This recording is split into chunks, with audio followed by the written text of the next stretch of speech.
তেমন একটি শহরের নাম যা হিন্দি, বাংলা এবং উড়িষ্য যেই ভাষাটি আপনি উল্টো করে লিখুন না কেন সেটি সোজাই দেখাবে। করার সময় মাথা থেকে শুরু করে পা পর্যন্ত সাবান মাখেন। প্রথমে মাথায় সাবান মাখেন, সবশেষে পায়ে সাবান মাখেন।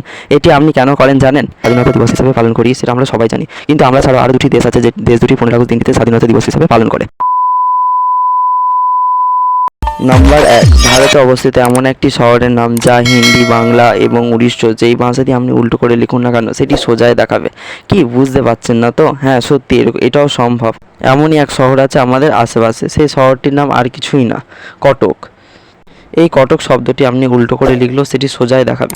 নাম্বার 2, আপনি অবশ্যই স্নান করার সময় মাথা থেকে শুরু করে পা পর্যন্ত সাবান মাখেন। প্রথমে মাথায় সাবান মাখেন, সবশেষে পায়ে সাবান মাখেন। এটি আপনি কেন করেন জানেন? আরে ভয় পাওয়ার কিছু নেই, ভারতে 75% মানুষই একইভাবে স্নান করে।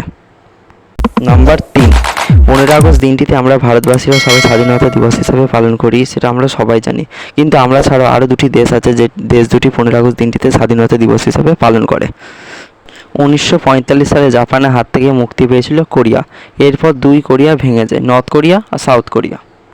এরপর নর্থ কোরিয়া এবং সাউথ কোরিয়া 2 দেশই 15 আগস্ট দিনটিতে স্বাধীনতা দিবস হিসাবে পালন করে।